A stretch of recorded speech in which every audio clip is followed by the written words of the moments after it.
Hello friends, आज मैं एक बहुत ही जादुई खाद बताऊंगी जिससे आपके पौधे की ग्रोथ कंटिन्यू होती रहेगी। पौधे में इस तरह लश्किन पत्ते आएंगे और फ्लावरिंग के लिए भी चमत्कारी खाद बताऊंगी। इसके लिए आपको बाजार से कुछ महंगे खाद लाने की ज़रूरत नहीं है।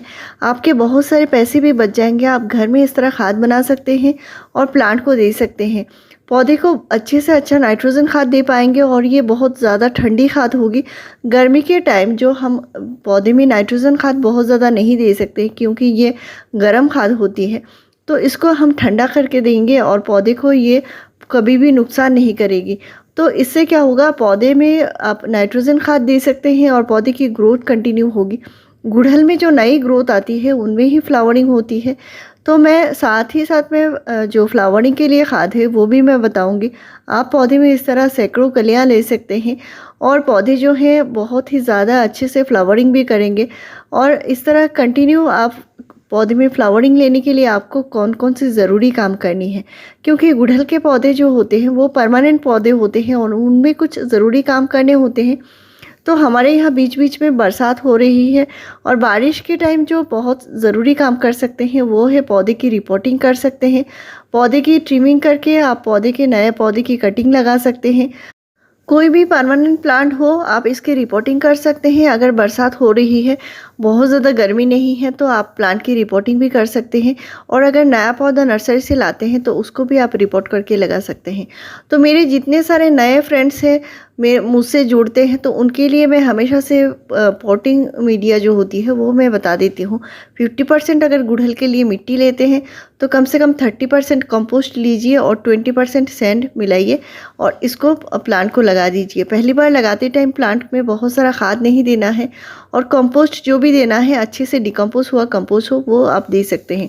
अभी गुड़हल के नया प्लांट लाने का बहुत अच्छा टाइम है। नर्सरी में बहुत सारे पौधे मिल जाएंगे, लेकिन पुराने प्लांट पे बहुत ज़्यादा प्रॉब्लम आती है। जो पत्ते छोटे हो जाते हैं या प्लांट में नई ग्रोथ नहीं आती, तो उसके कारण हो सकता है प्लांट अगर बहुत ज़्यादा पुराना हो चुका है, यानी साल भर पुराना हो चुका है, या कभी कभी क्या होता है प्लांट 6 महीना पुराना है तो भी प्लांट रूट बाउंड हो जाता है और इसके बाद क्या होता है प्लांट की जो नई ग्रोथ है वो रुक जाती है।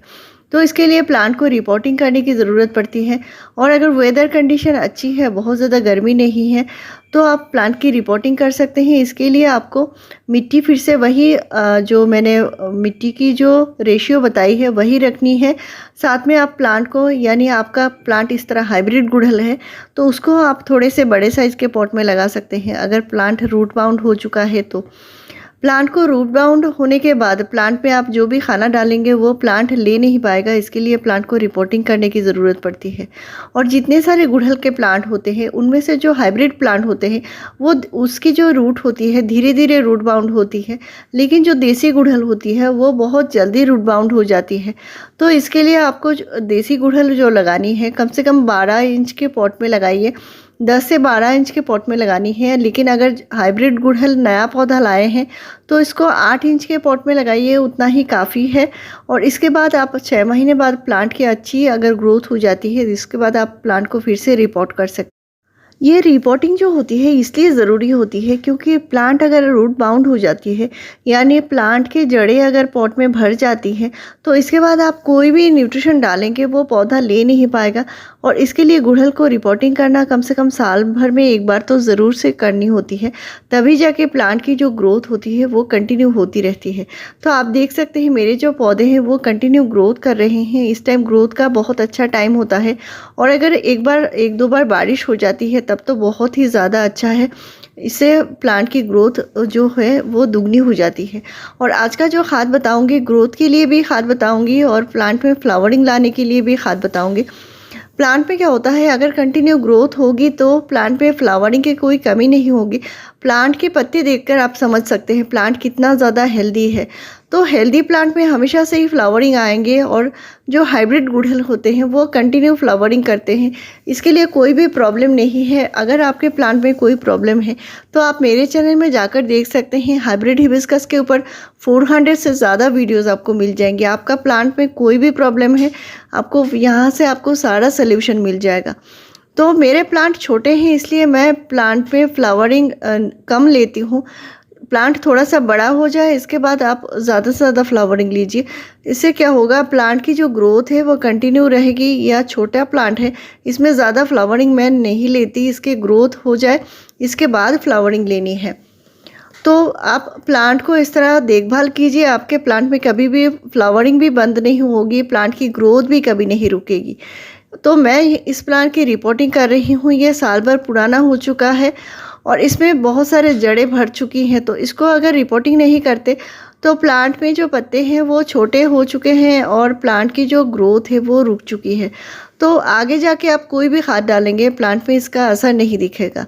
तो आप देख सकते हैं नीचे से बिल्कुल रूट से भर चुकी है और इसके जो जड़ें हैं, तो थोड़ी थोड़ी जड़ें अगर हटा देते हैं काट के तो कोई प्रॉब्लम नहीं होती। आप 10% रूट को हटा सकते हैं, लेकिन बहुत ज़्यादा रूट को नहीं हटानी है, इससे प्लांट में प्रॉब्लम आ सकती है। तो इसके लिए प्लांट के जो जड़ें हैं इनको थोड़ा थोड़ा हटा दूंगी और इसको फिर से उसी जो सॉइल मीडिया है उसमें लगा दूंगी। आप मिट्टी देख सकते हैं, बहुत ही ज़्यादा भुरभुरी पोरस मिट्टी है और आप देख सकते हैं जड़ें भी बहुत ज़्यादा हैं। तो थोड़ी सी जड़ें अगर वाइट जो रूट हैं, हल्के रूट हैं, उनको अगर हटा देते हैं थोड़ा थोड़ा तो कोई प्रॉब्लम नहीं आएगी। लेकिन जो बहुत सारे जड़ें हैं एक साथ नहीं हटानी है, इससे प्रॉब्लम आएगी। साथ में रिपोर्टिंग करते टाइम प्लांट में जो नेट पॉट लगी होती है, अगर आप नया पौधा लाते हैं या कोई भी पुराना पौधा हो तो नेट पॉट से कोई प्रॉब्लम नहीं आती। प्लांट अपने आप से ही, इसके जड़ें जब बहुत ज़्यादा फैल जाती है तो इससे कोई प्रॉब्लम नहीं आती, प्लांट की ग्रोथ कंटिन्यू होती है। नेट पॉट आपको नहीं हटानी है, यानी जो रूट बॉल के पास जो नेट का पॉट होता है उसको नहीं हटानी है। इसको अगर हटाते हैं तो प्लांट मरने की प्रॉब्लम आ सकती है। इसके लिए आपको, मैं जितना सारा प्लांट लगाती हूँ मेरे सारे प्लांट में नेट पॉट लगे हुए होते हैं। और अभी जो प्लांट को रिपोर्टिंग करनी है, रिपोर्टिंग के बाद कम से कम 5-6 दिन तक प्लांट को शेड में रखिए अगर आपके यहाँ गर्मी है तो। और अगर बरसात हो रही है तो आप बरसात में रख सकते हैं, कोई प्रॉब्लम नहीं है। रिपोर्टिंग के टाइम आपको फंजीसाइड ज़रूर से देना है और कंपोस्ट भी देना है। तो मैं जो कंपोस्ट दे रही हूँ ये कंपोस्ट मैंने घर में बनाई है और ये जो कंपोस्ट बनाई है आप भी घर में इस तरह बना सकते हैं और बहुत सारे पैसे भी आपके बच जाएंगे। और ये कंपोस्ट जो है बहुत ही अच्छे से डिकम्पोज हुआ है, तो ये ठंडी खाद बन चुकी है, इसे प्लांट पे कोई प्रॉब्लम नहीं आएगी। ये जो वर्मी कंपोस्ट होता है, वर्मी कंपोस्ट का सामान ही है।